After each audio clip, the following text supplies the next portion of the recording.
Welcome to Daily Wisdom, Walking the Path with the Buddha, a podcast shared by David Roylance. This podcast is dedicated to guiding you to completely eliminate the discontent mind and the suffering it causes by attaining enlightenment. Learn and practice the teachings of Gotama Buddha that will guide you to fully attain a peaceful, calm, serene, and content mind with joy.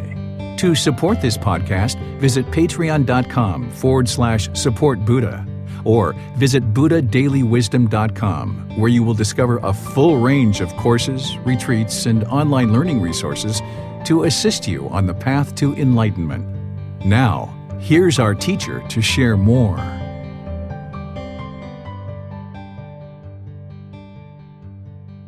Hey, I'm going to get started by welcoming all of you guys. Welcome to Wat Tung Yu. Nice to see everyone here. Welcome to everyone who's joining online as well. Today is what we call our group learning program, where each Sunday and Wednesday I get together with students, helping them to understand the path to enlightenment. What I do is I start with meditation, and then afterwards I go through a chapter in this book, helping you guys to understand this book slowly but surely. And today we're in chapter 23, which is titled Symbolism of Teachings, Reminders Through Imagery. This is towards the very end of the book, where you learn about artwork, architecture, and symbolism of temple construction and Buddhist culture. Because when you go visit a temple now, it might be like, oh, that's beautiful, or oh, that's interesting. You might decide to take a picture of something, but you don't necessarily really understand the meaning behind the things that you're looking at. By the end of our class today, you're going to understand the meaning of the symbolism and the artwork and the architecture of Buddhist culture and Buddhist temples. This is a really fun class because I'm going to be showing you pictures and walking you through these types of things. So each Sunday I do a different topic, and that's what today's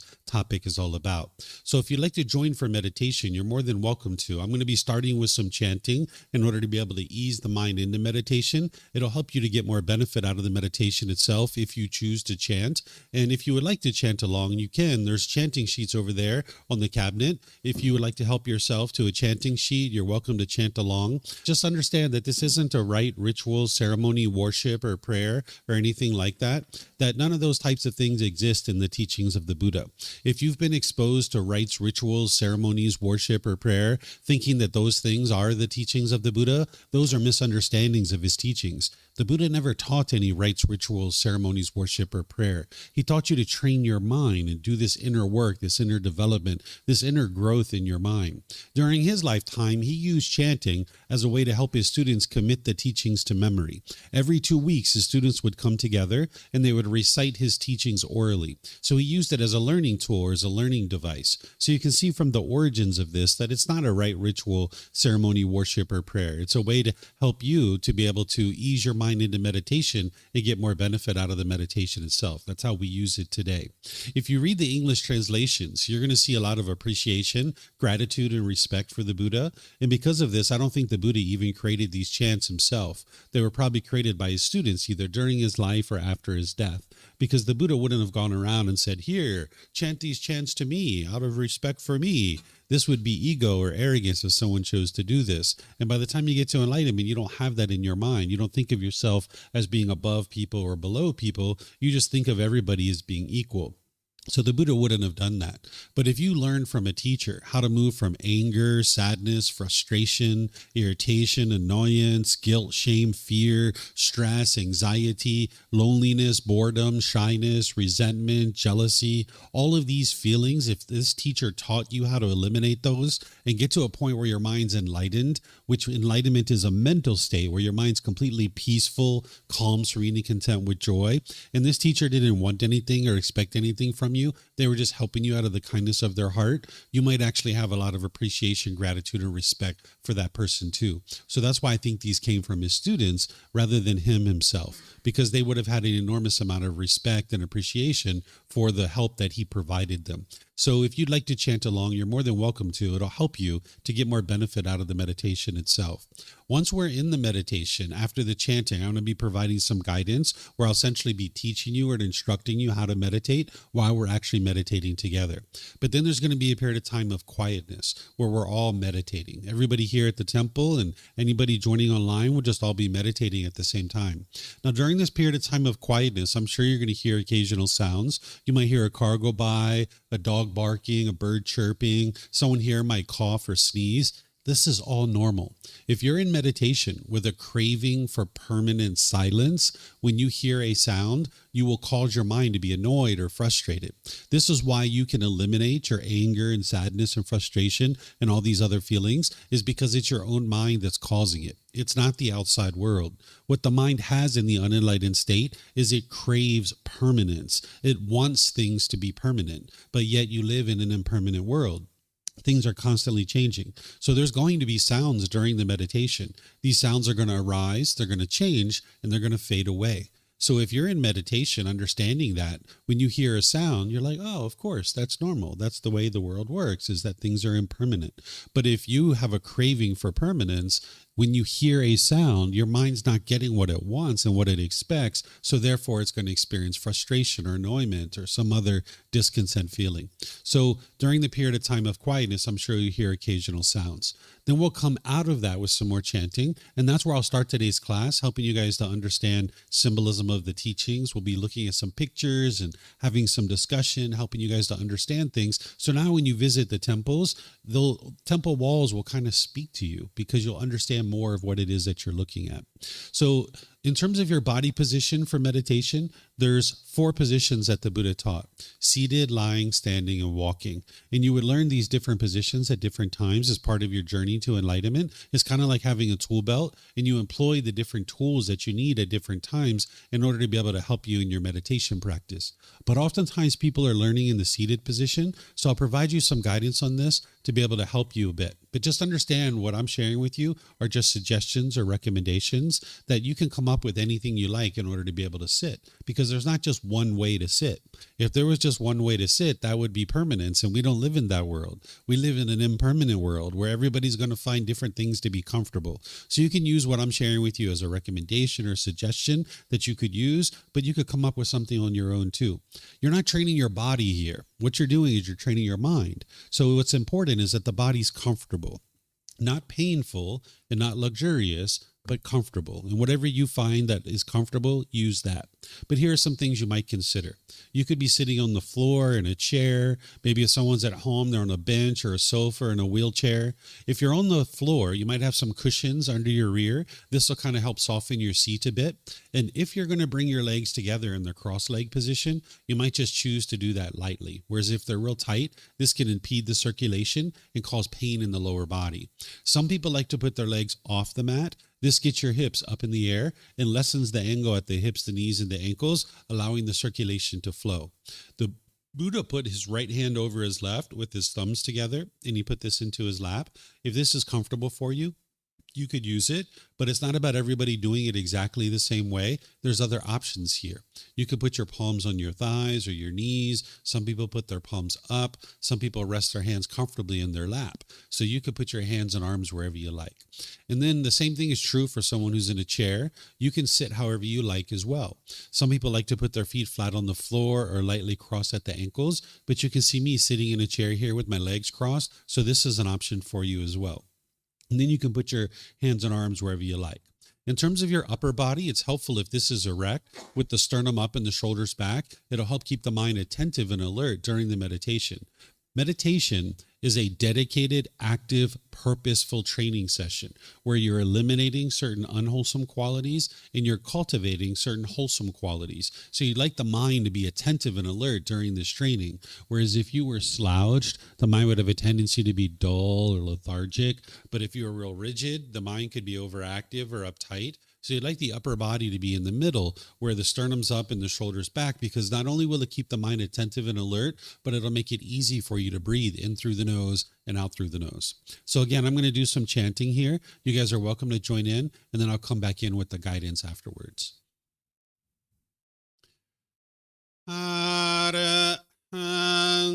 Sama samuto mahakewa Putang mahakewanang apiwate ami Sawakato mahakewata tammo Dhammang namasami Supatipano imakawato sawakasangko sanghang namami.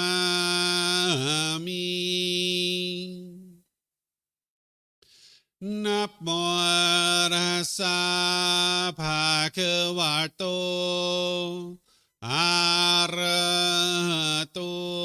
Samma Sambuddhassa. Namo Tassa Bhagavato Arahato Samma Sambuddhassa. Namo Tassa Bhagavato Arahato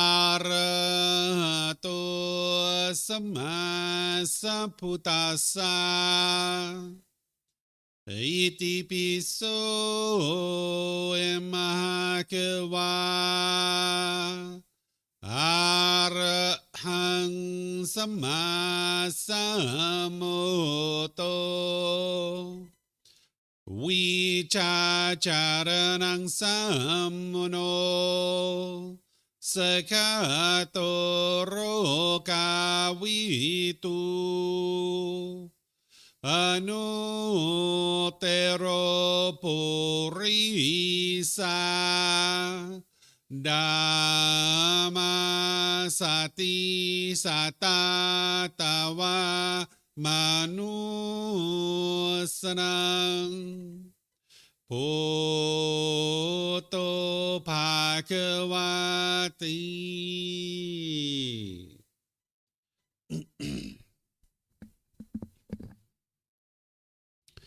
Okay, with the lower body and hands and arms comfortable, and the upper body erect, just close the eyes and start breathing in through the nose and out through the nose. Here you're just looking to establish the breath, a nice, natural, steady, consistent breath. Not forced or controlled, just a gradual inhale through the nose, experiencing the full breath. And then whenever you're ready, exhale out through the nose.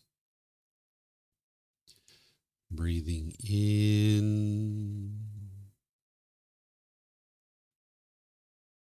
and out. Breathing in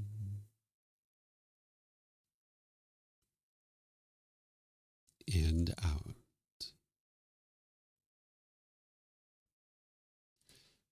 Your breath may not match up with the guidance that I'm providing, and that's okay.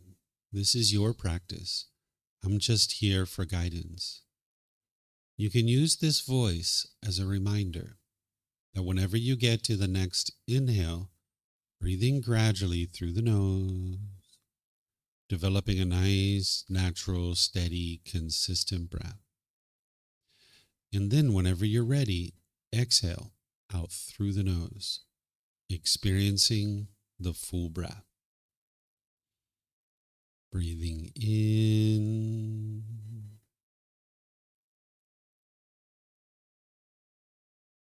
and out.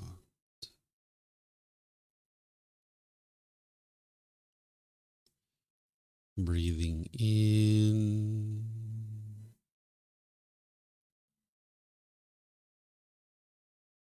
and out.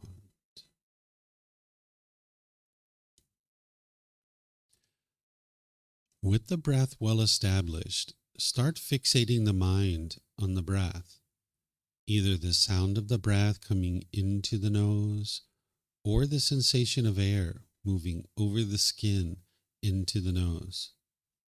The breath is the present moment. Fixate the mind on the breath, the present moment. Breathing in and out.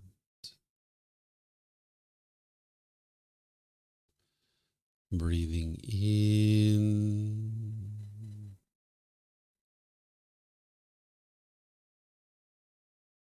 and out.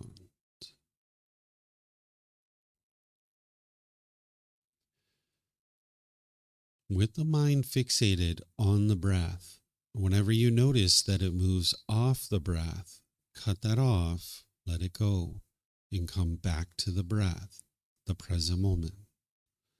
No need to observe the thought, label it, judge it, analyze it, or even try to figure out where it's coming from. Whenever you notice that the mind is moved off the breath, cut that off, let it go, and come back to the breath, the present moment. Breathing in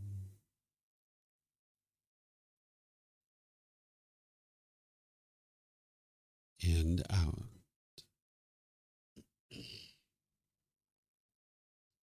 Breathing in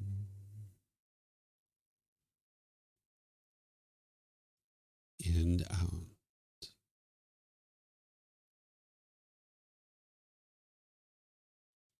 I'm going to be quiet now and let you do this work of focusing on the breath, cutting off and letting go anytime the mind moves off the breath. You have nowhere to go. There's nothing to do. No one needs you right now. This is your time to focus on the breath. Breathing in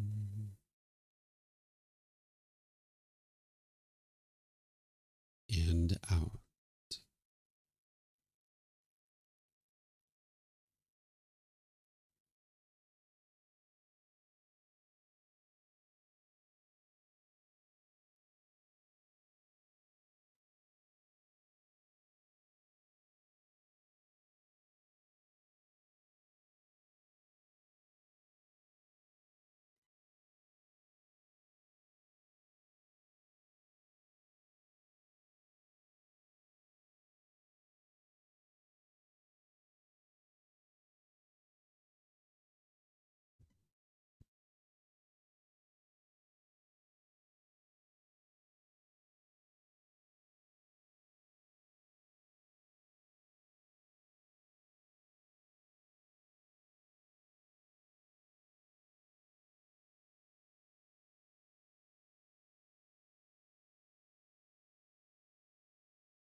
Arahang Sama Sambuddho Imagery Tang Mahakewanhang Apivateyami Savakato Mahakewata Tammo Dhammang Namasami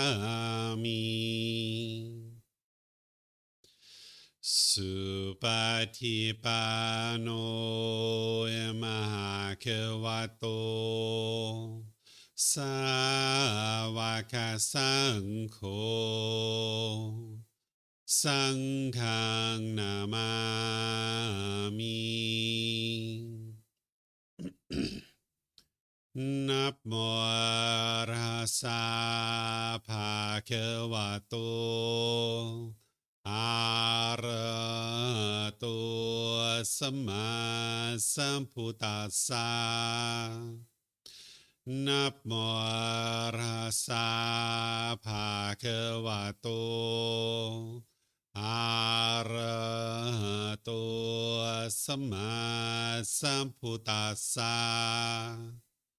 Namo Rasa Bhagavato Arahato Sama Sambuddhassa Iti piso Imagery Arahang Sama Sambuddho Vicacaranang Sammuno Sakato Rokavitu Anuttero Purisa Dhamma Sati Satatawa Manusrang Bhutto Bhagavati.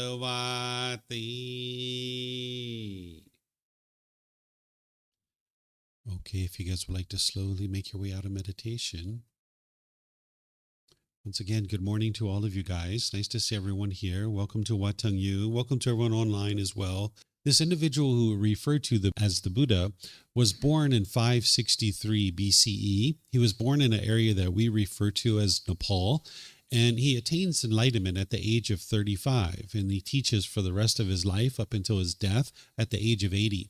He died in 483 BCE, and when he was teaching, he was speaking a language that didn't have a written script, that the technology to write things down didn't exist in that region of the world, so he used symbols as a way to help his students to remember his teachings. So like this symbol behind me, it has a certain meaning. And if you were in a teaching with the Buddha, if he was sharing a certain discourse with you, and you understood his teachings orally, when you saw this symbol, it would help to remind you of his teachings. So it kind of brought the teachings to the forefront of your mind. And nowadays, the temple is kind of like the focal point of learning and growing and developing in the teachings of the Buddha. And you'll see a lot of these symbols in the artwork, the architecture, and the symbolism at a temple. And when you visit temples, if you understand these symbols, it's almost like an unspoken language that if you see these symbols, then it can remind you of the teachings of the Buddha. So what I've done is at the end of this book that I spent the entire book teaching people about the teachings of the Buddha. And then at the very end, once people know what the teachings of the Buddha are, I start sharing some of these symbols that the Buddha used during his lifetime. Because these symbols are still in practice today. They're still being used today. And if you understand what these symbols are, when you visit a temple, it's almost like the temple walls speak to you. So what I'm going to do is I'm going to share with you the symbolism of the teachings and how the Buddha reminded people of his teachings through this imagery. And it'll help you to be able to visit temples and have a more enjoyable experience as you're visiting the temple. As I go, I'm going to pause at the end of each image that I share with you guys and see what questions you guys have. So if you'd like to ask questions, we have microphones in the middle of the room in the white bowl there, and there's also some up here in the front. If you get a microphone and take it back to your seat, if you press the gray button, the light's going to come on, and you can hold this up to your chin, and we'll be able to hear you here at the temple, and they'll be able to hear you online as well. If you speak here without a microphone, they won't be able to hear you online. And then if you would like to keep these microphones with you, you're more than welcome to, because you might have more than one question, or someone around you might have a question, and you can just share the microphone with them. And if you're not using it, if you could turn it off, that'll be helpful so we don't get feedback through the speakers. For those of you guys that are online, if you would like to ask questions, you can put that into Facebook, YouTube, or Zoom in the comments section, and I'll be able to see that. And if you're in Zoom, you can electronically raise your hand, unmute your microphone, and ask any and all questions that you like. If you're listening to this on our podcast, which is just pure audio, you might decide to get one of these books or look at the video, because I'm going to be using images here, and it's going to help you to be able to understand what it is that I'm teaching. So the way that I think about a temple is I think about the temple as like the womb of a woman. The womb of a woman is the very best place to grow into a human being. Without the womb of a woman, none of us would actually be here right now. So the womb of a woman is a great place to be able to grow into a human being. And the temple is essentially the same thing. It helps you to grow into a better and better human being. It's all of us that create this womb, that the temple wouldn't exist if it wasn't for household practitioners, that at some point somebody donated land for this building to be here. So at some point, somebody was getting benefit in the teachings of the Buddha. They could see that it was improving their life. And they said, you know what, I'd like other people to get access to these teachings. So they donated land. And then some other people came together over a period of time, and they put together resources to start constructing buildings. This all happened for this temple about 500 years ago. And a lot of the temples in Thailand were created during that period of time, 500 to 1,000 years ago.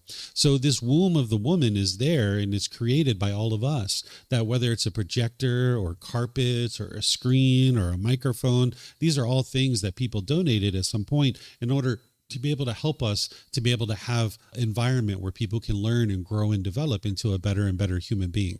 Because that's what the teachings of the Buddha are. It's not a bunch of beliefs that you're believing a bunch of things and hoping something good happens when you die.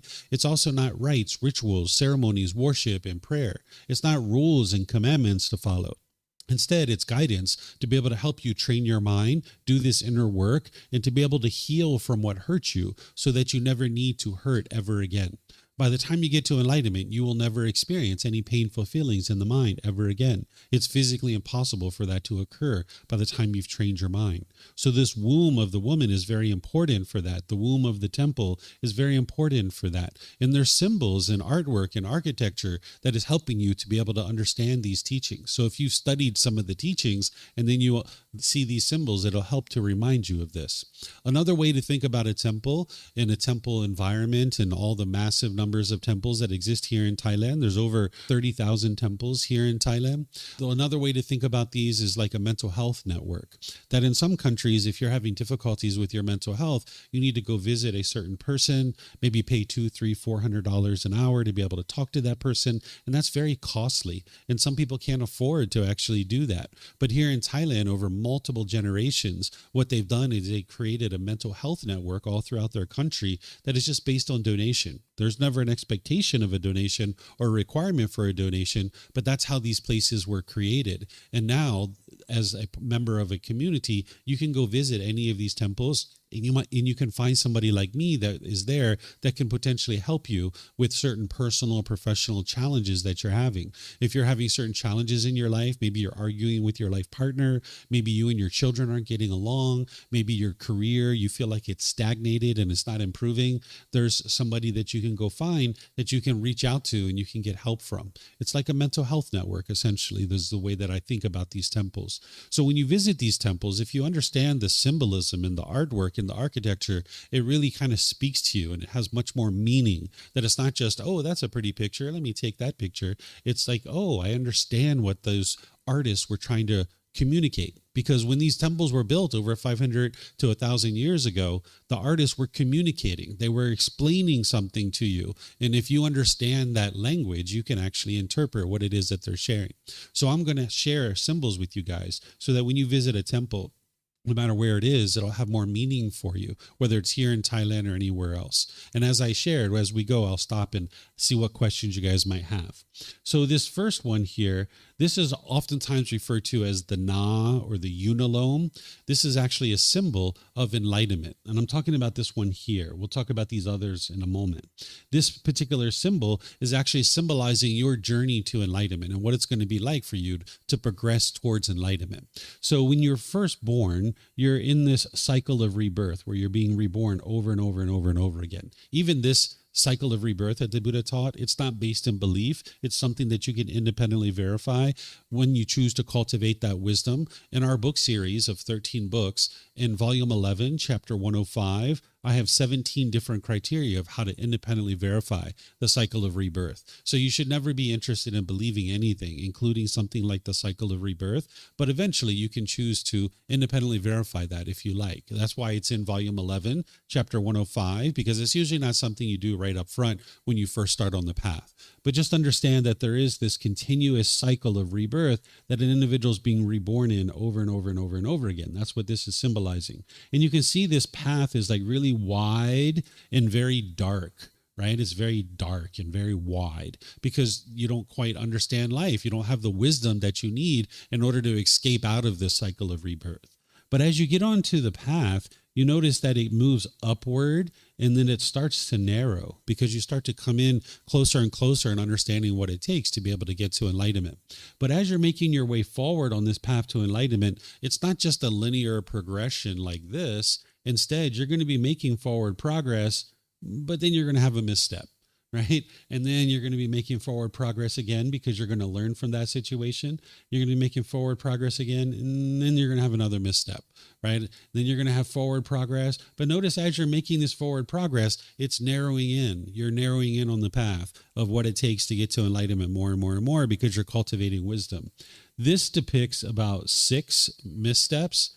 You'll probably have 6,000 missteps, maybe 6 million missteps, 60 million missteps, right? It's not going to be just 6. You're going to have plenty of missteps along the way on your path to enlightenment. But each one of those situations is an opportunity for you to learn and cultivate wisdom. And now as you cultivate wisdom, you narrow in on the path more and more until eventually you get to this point where the mind is actually enlightened. Now you fully understand the path. You've accomplished what's called final knowledge. When you get to enlightenment, not only is your mind completely peaceful, calm, serene, and content with joy, but you'll have focus, concentration, clarity, and deep memory because your mind's going to be performing optimally by the time you get to enlightenment.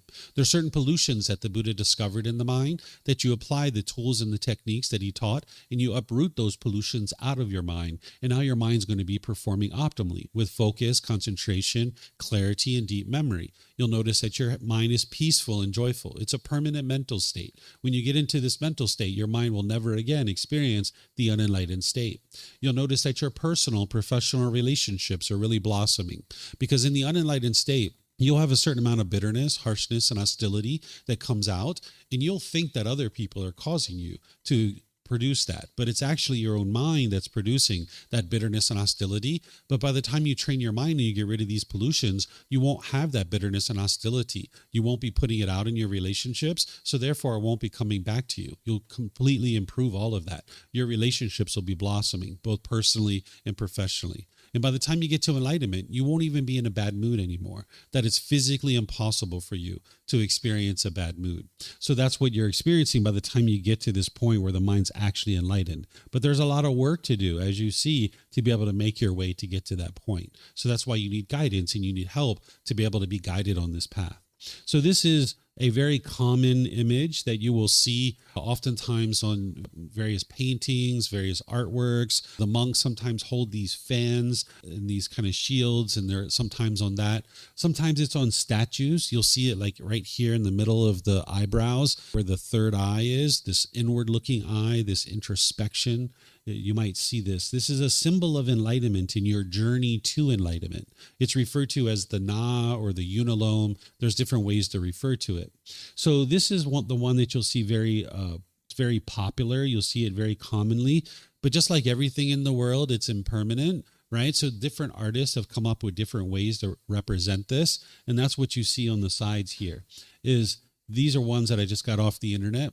that I went out there and I looked to see what else was available. And there's some artists that have created these, which are very similar to this, but they're different. But you can see that it's essentially similar. It's very messy at the very beginning, right? And then you make your way upwards, and then you're making these backward steps. And then eventually you hone in on what it takes to get to enlightenment. Same thing here, right? It's very messy at the beginning. When you're off the path to enlightenment and you don't have this wisdom of the Buddha's teachings, life is very messy. It can feel somewhat miserable when you have a lack of wisdom about the path to enlightenment. As you have broken relationships, as you lose your job, as you're experiencing certain difficulties and struggles, you can have a lot of stress and anxiety and frustration. Life can feel pretty miserable in the unenlightened state. But as you get closer and closer to enlightenment, life becomes so peaceful and so joyful through training the mind.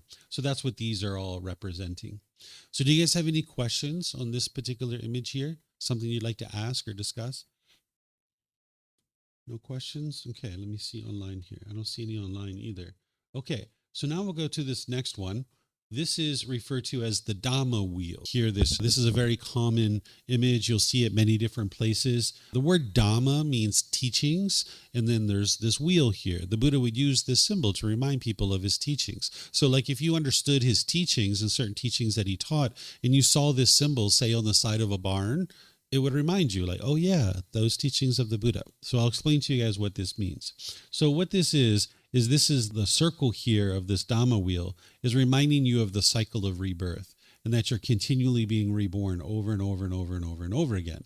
These 8 individual spokes, these are reminding you of the eightfold path. That's the core central teaching of the Buddha, which is going to allow you to be able to get your mind to enlightenment and escape out of the cycle of rebirth. So if you've studied the Eightfold Path, then you understand right view, which is the first factor. That's the 12 o'clock position. Then there's right intention. Then there's right speech, which is the 3 o'clock position. There's right action. Then there's right livelihood, which is 6 o'clock. There's right effort. Right mindfulness is 9 o'clock. And then there's right concentration. So those things for some people, they don't really mean anything to you because you haven't really studied the teachings of the Buddha. But if you studied his teachings and you've committed this teaching to your memory, then those things mean certain things to you, and it'll bring the teachings to the forefront of your mind. Because the way that the Buddha's teachings work is it's not like you learn it once and you just master it. Oftentimes, students who are learning deeply, they will learn the Eightfold Path 6, 8, 10 different times. And then they're also actively studying it on their own independently to be able to commit this teaching to their memory, because you wouldn't be able to actually practice this teaching if you didn't commit it to your memory. So you don't just learn it once and then you've got it, but instead you really commit this particular teaching to your memory, because behind each one of those things of right view, right intention, right speech, and so forth, there's certain teachings behind that. And if you've committed that to your memory and you see this particular wheel, it can remind you of each of those factors, helping to bring it to the forefront of your mind and helping you to remember these teachings so that then you can actually practice them. Because in order to be able to get to enlightenment, you need to be able to learn intellectually. You need to be able to investigate and examine the teachings. You then need to reflect on them to verify if they're true or they're false. And then you need to practice the teachings, integrating them into your day-to-day life. And that's where the real transformation is truly occurring. Getting to enlightenment isn't just an intellectual pursuit. There is an intellectual component to it, but you need to reflect to verify if it's true or false based on your direct experience in life. But then you need to integrate the teachings into your day-to-day life, where you're actually making decisions through this wisdom that you're cultivating. And that's where things really change. So you're going to need to commit certain teachings to your memory. And a symbol like this during the lifetime of the Buddha would help you to be able to draw that up to the forefront of your mind and commit it to your memory. This right here is actually a temple marker that a main building at a temple complex will usually have markers in the 8 directions of the compass. This is how they mark out the land that they're going to build the main building of a temple complex. So this is a building that is not the main building. The main building for the temple is over there. We refer to it as a sala, or the main hall is what we will call it in English, but in Thai, we would call it a sala. This is just a separate building. At one time, this building served as the headquarters for all the monks and all of Chiang Mai. But now they've invited me to be able to teach here, and so I share these teachings here at this particular classroom. So the main building of a temple, the main hall, will typically have these markers in the 8 directions of the compass. And what they do before they build the building is they drop these big, large concrete balls down into the ground in order to mark out the land. So they'll put 8 in all the 8 directions of the compass, and they will put a 9th one in the middle of the floor. So in the middle of the main building, there'll be a big ball down under the ground. They don't put a marker on that one because it's right in the middle of the floor of the main building, but typically around the outside of the main building, they will have markers. So some temples have these, the vast majority of them do, but some of them don't. So like here at this temple, they don't have markers in the 8 directions of the compass, but a lot of the temples do. And that's what this is serving as a temple marker, but they're using this dhamma wheel as that. More frequently, what you're going to see for the dhamma wheel is you're going to see it like this behind the head of a statue. If you look at this particular temple, if you go into the main building, there's a big statue of the Buddha, and on the wall behind him, you're going to see this dhamma wheel. This is signifying something that happens when a Buddha awakens to enlightenment. That a Buddha getting to enlightenment, what a Buddha is that they get to enlightenment by themselves without the help of any teachers or any guides. They then dedicate the rest of their life to sharing their independently discovered teachings with countless people, and countless people will get to enlightenment during that person's lifetime. They then preserve their teachings in such a way that countless more people will get to enlightenment after their death. So these are the 3 main criteria of what makes a Buddha a Buddha. This type of individual is very rare in the world. You can get to enlightenment, but you're going to need teachers and guides to help you. You'll be an enlightened being at that point, but you won't be a Buddha. So a Buddha existing in the world is very rare. And if there was a Buddha during your lifetime, this is the very best thing that could ever happen, because a Buddha's wisdom about how to get to enlightenment is going to be very deep and very profound. So a Buddha getting to enlightenment during that period of time, it's like humanity has taken a step forward. They've entered into a new era where the teachings are very vibrant and very strong in the world.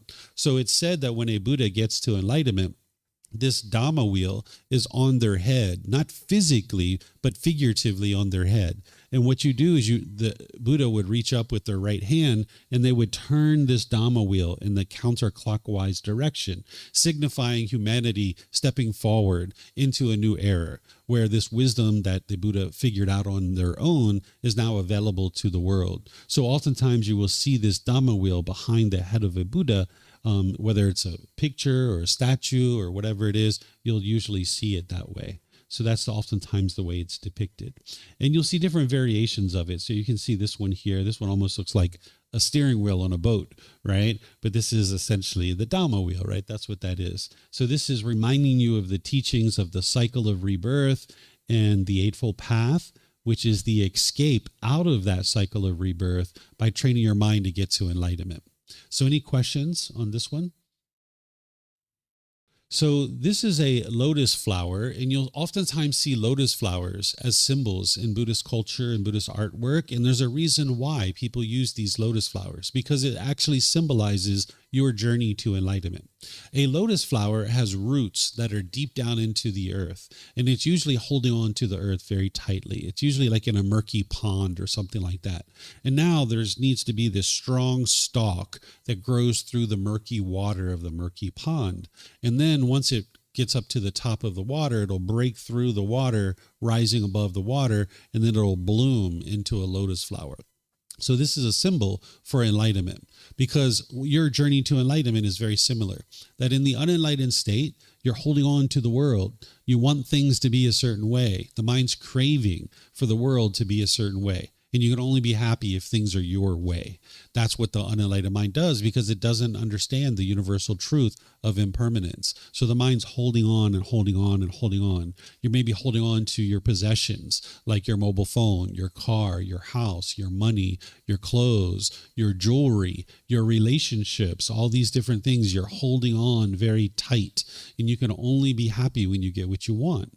But because you live in an impermanent world, you're not going to get what you want. So that means when you don't get what you want, your mind ends up in the painful feelings like anger, sadness, frustration, and others. This is what the unenlightened mind's doing. So in order to overcome that, you're going to need to grow a very strong practice based in wisdom. Just like the lotus flower needs to grow a very strong stalk to move through the murky water, you're going to need to grow a very strong practice of wisdom to grow through the murkiness of the world, because the world is very murky. There's a lot of people out there that are killing and stealing and having sexual misconduct and lying and taking substances that cause heedlessness, like drugs and intoxicants and things like this. So you're going to need to have a very strong practice of wisdom, that you understand what's wise and unwise, and now you make decisions wisely. Even if other people are making unwise decisions, you choose to make wise decisions, and you don't conform to what other people do. So you're going to need that strong practice, that strong stalk. And then eventually you'll rise up above that murkiness of the world and you'll bloom into a lotus flower. This is where you're getting to enlightenment. So even though there's no hierarchy here, that's not the way we think of it, you can understand the analogy of rising above the murkiness of the world. But not everybody is going to get to enlightenment. That's what this closed lotus flower is depicting. The closed lotus flower is depicting that you have the potential to get to enlightenment, that you haven't gotten to enlightenment yet, but you have the potential, because not every lotus flower is going to bloom. If you look at a pond with a whole bunch of lotus flowers, some of them bloom and some of them don't. Right? So whenever you see a closed lotus flower, which you see most frequently in Buddhist artwork and around temples, it's reminding you of your potential, that you haven't gotten to enlightenment yet, but you have the potential to be able to get to enlightenment. When you see a bloomed lotus flower like this one, which is typically depicted on the bottom of statues of the Buddha or around the Buddha, this means enlightenment, that an individual has attained enlightenment. So when you see this bloomed lotus flower, it's oftentimes carved into the bottom of a statue of the Buddha. Even though the Buddha never taught to make statues of him, this is where you'll typically see it, that is either around the Buddha or on the bottom of the Buddha. So any questions on this one? You guys don't have questions today. Okay. So now this is another one. This is one that I just got off the internet. I just went out on the internet and started looking at different images, and I was like, this is interesting. And the reason why I got this one is because I'm showing you how an artist can sometimes combine different things. And if I haven't taught you that particular image, or you haven't learned about it, when you go visit temples, you can just kind of sit back and look at the artwork and be like, what are they trying to communicate here? Because this is not a common image. You won't see this very many places. The only place I ever saw it is when I got it off the internet at this particular time. But based on what I've already taught you, you can probably figure out what the artist is trying to communicate here, right? What do you think they're trying to communicate? Any idea? No takers? Everybody's going to be shy? Yeah, this is the path to enlightenment, right? And what do you think this is? Yeah, a bloomed lotus flower, right? So that's the beauty of learning some of the symbols, is that you can actually step back and look at a certain artwork, even if you've never learned about it. And if you have learned enough about different teachings and different symbols, you can kind of piece together what the artist is communicating. This is one of the fun things about looking at artwork, is trying to figure out, what is this person trying to communicate with their artwork, right? It's a really enjoyable practice. So you might decide to go around temples. It's almost like a scavenger hunt, trying to look at the murals, trying to look at the different things that you see and figure out, what were these artists communicating 500 years ago, 1,000 years ago? What were they trying to communicate? And you can kind of figure that out with some of the things that you've learned. So I would say that, yeah, this is symbolizing the path to enlightenment, your journey to enlightenment, and then enlightenment itself with the bloomed lotus flower, right? Here's another one. You'll see this one commonly at temples. This is a statue of a large snake, and it's usually at the base of stairs like this. So I'm going to explain to you guys what this story is behind this snake. And what I'll share with you is, I don't know whether this story is true or false. It sounds a little bit outlandish to me, but nonetheless, this is why we see this particular statue at the end of these stairs. So I'll tell you the story, but then I'm going to help you extrapolate lessons from the story, which will actually help you in your journey to enlightenment. So first, here's the story. The story is that during the lifetime of the Buddha, there was a snake that was very close to being reborn into the human world, and it could transition itself to look like a human being. And it would make itself look like a monk with a robe and a shaved hair and all this kind of stuff. And it would go into the places where the Buddha would teach. And it would sit there and it would listen and try to understand the teachings because it had this desire to be able to get to enlightenment. And now when the Buddha would be teaching, oftentimes he would teach for a very long period of time, very extended period of time, multiple hours. And his students would oftentimes fall asleep because it was very exhausting to try to learn all these different teachings, right? Your mind's working very, very hard, very challenged to be able to sit and listen to a particular teacher teach for a long period of time. So as students would fall asleep, and there'd be hundreds and hundreds of students learning from the Buddha, as they would fall asleep, he would just wait patiently until they all started to wake back up, and then he would just start teaching again. So this snake, looking like a monk, being amongst all the other monks, they all started falling asleep. And as the snake fell asleep, it kind of lost a bit of its consciousness. It wasn't aware of its mind, so it transitioned to look back like a snake. And now as the ordained practitioners, the human beings are waking up, they see this snake is among them, and they start getting fearful and scared. And they go and get the Buddha, because a individual who's enlightened, they don't have any fear. There's no fear in your mind whatsoever, even the fear of your own death. You've eliminated that by the time you've gotten to enlightenment. So they were all fearful of this snake, so they went and got the Buddha for help, and the Buddha comes over to where the snake's at, and the snake's just starting to wake up. And the Buddha says, oh, hey, what are you doing? Like, why are you here? And the snake's like, oh, I want to get to enlightenment. And the Buddha's like, oh, you're not able to get to enlightenment. As an animal, you're not able to develop your consciousness enough to be able to get to enlightenment. It's only human beings and heavenly beings that would be able to get to enlightenment. And the snake's like, no, but I really want to get to enlightenment. I want to get to enlightenment. And the Buddha's like, yeah, I understand, but unfortunately, you're not able to get to enlightenment in this life. And these human beings that are learning and trying to get to enlightenment, they're kind of fearful and they're having fear. And if possible, it'd be best if you could maybe leave so that way they can train their mind to be able to get to enlightenment. And from what I understand, you're very close to being reborn in the human world. So therefore, maybe in your next life, you're going to be a human being, and that would be the time for you to be able to learn my teachings. And the snake was like, no, I really want to learn your teachings now. I want to learn them now. And it was like, yeah, I understand, but if you could be so kind as leave, that would be best for the people that are here trying to learn how to get to enlightenment. And the snake's like, all right, I'll leave. If you're not going to let me be here, then I'm going to leave, but I'm going to stand guard. I'm going to go outside and I'm going to stand guard. And if anybody comes in that is interested in learning your teachings and they have ill will towards your teachings, I'm not going to let them pass by. I'm not going to let them come in. And the Buddha's like, all right, well, up to you, essentially, right? So there's some lessons here. There's some moral to this story.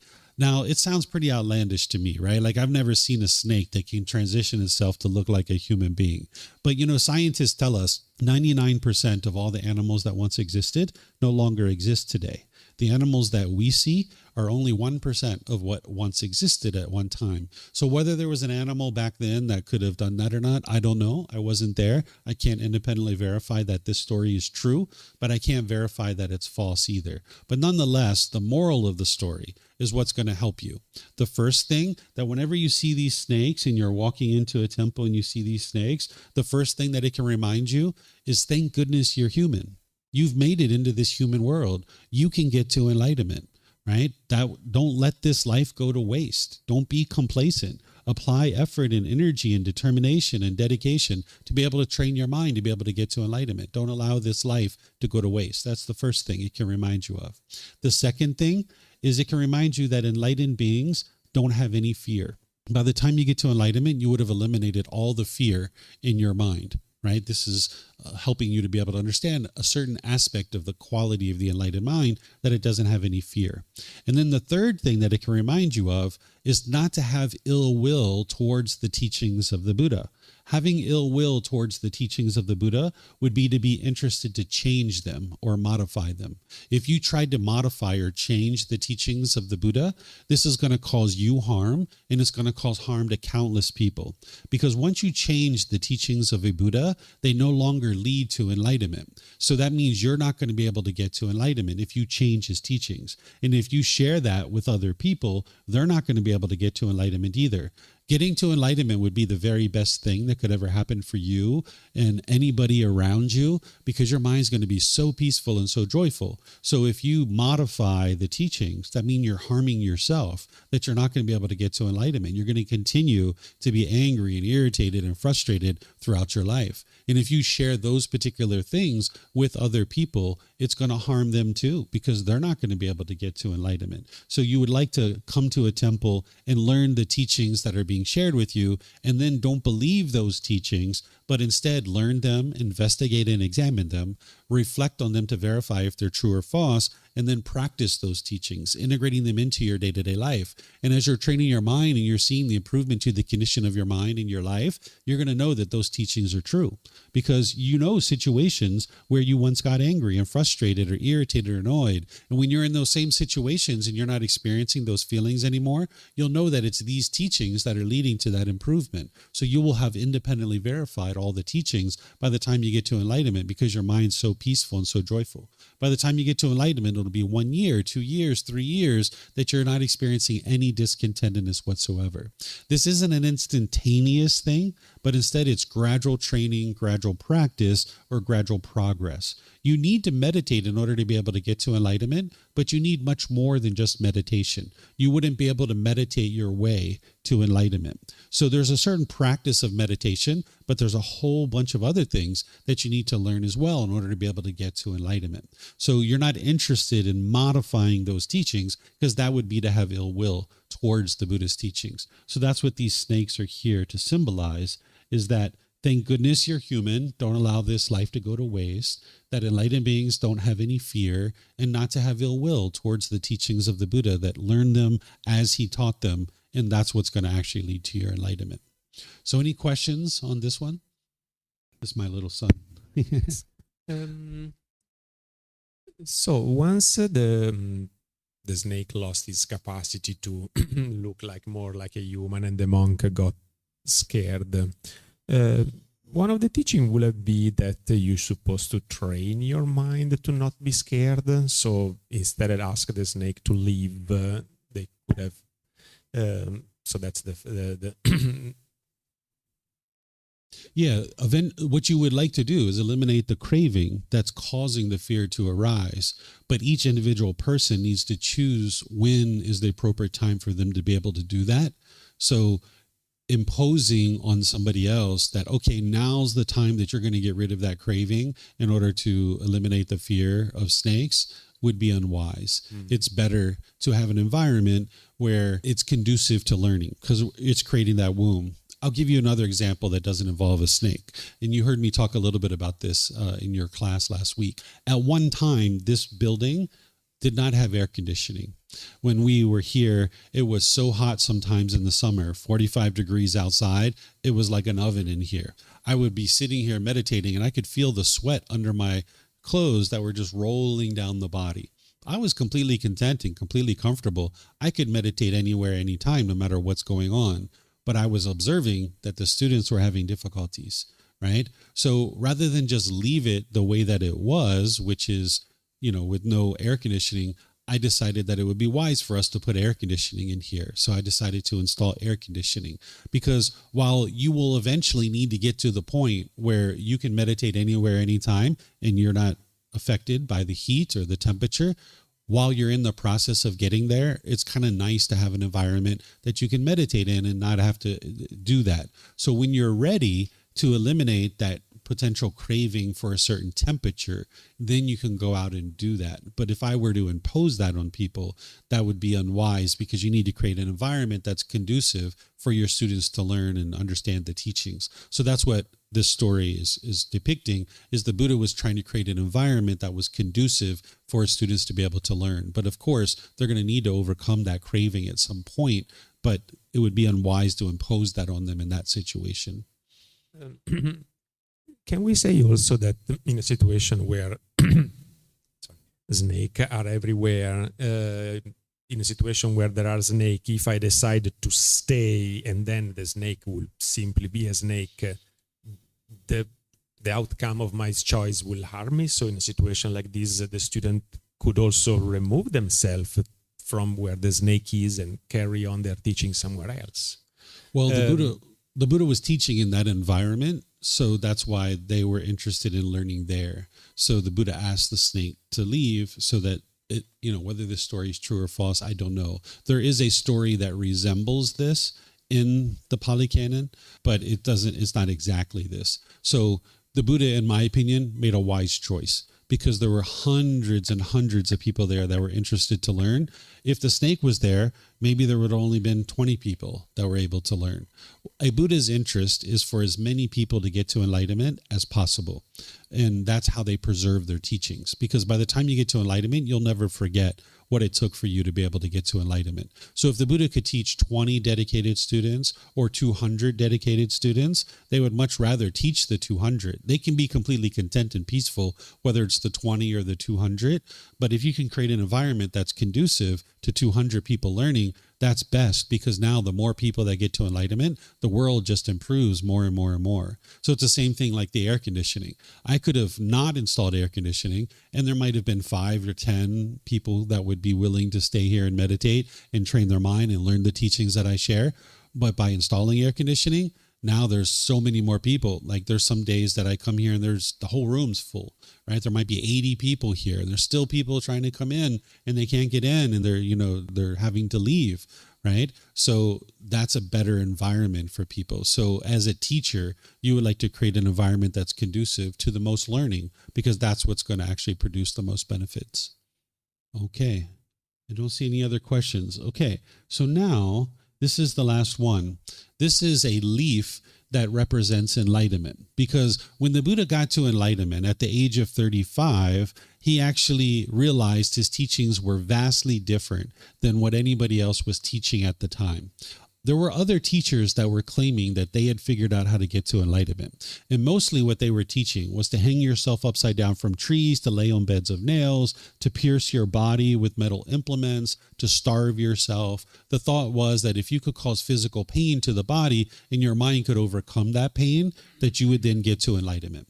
And prior to being a Buddha, Siddhartha Gautama did that for about 2 years. He studied with these other teachers, and he realized that it didn't lead to enlightenment. So he left from those teachers, and he started training his mind by himself. So over the next 4 years, a total of 6, he figures out how to get to enlightenment. And he realizes that his teachings are vastly different than anybody else at the time, because his teachings were focused on training the mind, where people in other places were teaching to disparage the body and cause physical pain to the body.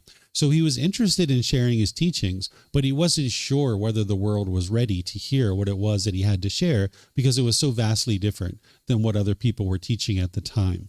So he goes to this tree in northeast India, and he hangs out at this tree for 7 weeks, contemplating whether or not he should actually share his teachings. This tree is referred to in English as a Bodhi tree, and this is the shape of the leaf. We actually have a tree just like this at this temple. When you go out over the main gate, you might look down on the ground and you'll see these leaves, the real leaves from the actual tree. This leaf is also a symbol of enlightenment. It's a very unique shape of leaf, and then it has this little thing that comes off like this as well.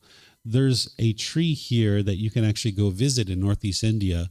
It's a descendant of the original tree. It's not the original tree, but it's a descendant. They use sapling after sapling after sapling to be able to get to this. So now people use this symbol as a symbol of enlightenment. So you might see this in artwork or temple construction or things like this as a symbol of enlightenment, because the Buddha hung out at this tree for 7 weeks contemplating whether or not he should actually share his teachings. And then eventually he did share his teachings. Sometimes people think that the Buddha attained enlightenment at this tree, but really the Buddha attained enlightenment over a 6-year period.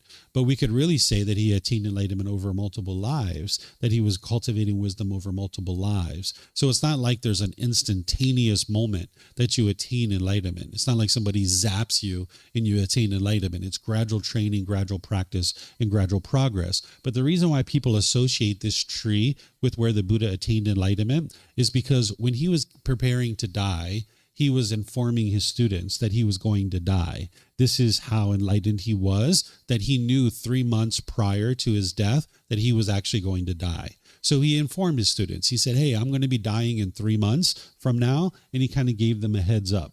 And this is wise, because if the students needed any kind of last minute advice, they could ask him what the advice was and what the guidance was so they could get help before he actually died. So he gave them this heads up that he was going to be dying in 3 months. And his students said, well, hey, what are we going to do when you die?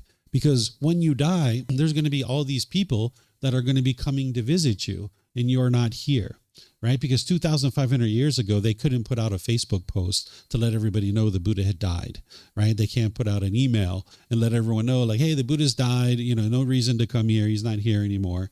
Instead, there was all these people all over the countryside that knew he resided in this particular place. And now they would be coming to visit the Buddha, and he's not there. And the Buddha, and they asked him, like, what are we going to do when people are coming to visit you? And he said, well, if they would really like to arise dedication and determination on the path to enlightenment, there's 4 places that they could visit. They could visit the place where I was born. They could visit the place where I attained enlightenment. And he referred to this tree as the place where people could consider that he had attained enlightenment. They could visit the place where I had delivered my very first talk, my very first teaching. And they can visit the place where I actually die, the place where I die. So these are the 4 places that people will tend to visit as a pilgrimage. There's other sites that you can visit if you go to Northeast India, Paul, other than just these. But these are the 4 sites that the Buddha said, hey, these places will arise dedication and determination for you on the path to enlightenment. Because when you go to these places, you'll know that this individual lived. Oftentimes people aren't really quite sure about these figures who lived over 2,000 or 2,500 years ago. People aren't quite sure, did Jesus really live? Like, what was that? Or did the Buddha really live? Well, if you learn and practice the Buddha's teachings, you'll see that they actually work. You'll get to a point where you have no doubt this individual lived, but in your journey getting there, you'll have a certain amount of doubt in your mind about this individual. And going to visit these 4 sites, it can arise dedication and determination in your mind because you can see with your own eyes this person existed because you can see the physical places that are associated with his life. And there's many of them in that region of the world because he was all over that area. So any questions on this one here, the Bodhi tree? No questions? Okay. So what I'll do then is just end class by thanking all of you guys for joining. Thank you for your interest to learn and understand the teachings of the Buddha. If you guys would like to learn more, there's plenty of opportunities for you to do that. This evening at 6:30, I'm going to be doing meditation here with students and also opening up to any questions that you might have. It syncs up with the Sunday night walking market because there's a shopping market that they put it together. It's the largest market in all of Chiang Mai. Every Sunday they put it together. So if you're going to the market and you'd like to stop by for some meditation at 6:30, we just do meditation, and then I basically just open up to whatever questions students have. Then tonight at 9 p.m., I teach the same topic at 9 p.m. because right now, like the people in Europe are sleeping. So I live stream all of our classes. So I do it twice a day to make it available to everybody all around the world that there's a live class available for you. And if you don't make the live class, there's the recordings that people could attend from all of our classes that way as well. And then next week on Wednesday, I'm going to be teaching loving kindness meditation, where we'll actually be doing this meditation that helps you eliminate your anger, your hatred, your ill will, your frustration, even the slightest annoyance or dislike in your mind. You might think that those things are coming from other people when you dislike somebody, but it's actually coming from your own mind. And you can eliminate that, where you can have love and kindness towards everybody. So there's a meditation that'll help you with that. And I'm going to be doing that on Wednesday.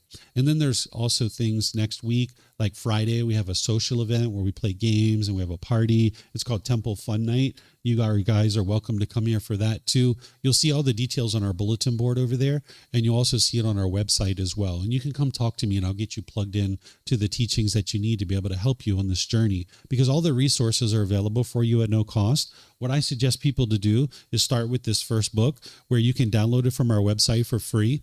You can take it and go print it if you like. You can get printed versions here by reimbursing us for the printing costs, and we'll use those funds to purchase more books, or you can get it on Amazon. This is the best place to start. August 9th, I'm going to be restarting this program from the very beginning. Every 7 months, I restart this program. So if you're here in Chiang Mai or you're traveling, you can actually attend through our live stream. You can attend here at the temple, and you can slowly but surely learn the teachings that you need to be able to move your mind closer and closer to the enlightened mental state. So once again, thank you guys for being here, and perhaps I'll see you guys in a future class. Whatever you do today, have a wonderful and lovely rest of your day. Take care. Sawadee krap. Thank you for listening to this podcast. To provide support for this podcast, visit patreon.com/support Buddha. To access more teachings, visit buddhadailywisdom.com. There, you will discover a full range of courses, retreats, and online resources to assist you on the path to enlightenment. Remember to establish a daily, consistent meditation practice, along with learning and practicing these teachings. A well-developed meditation practice is the foundation in which to train the mind to attain enlightenment.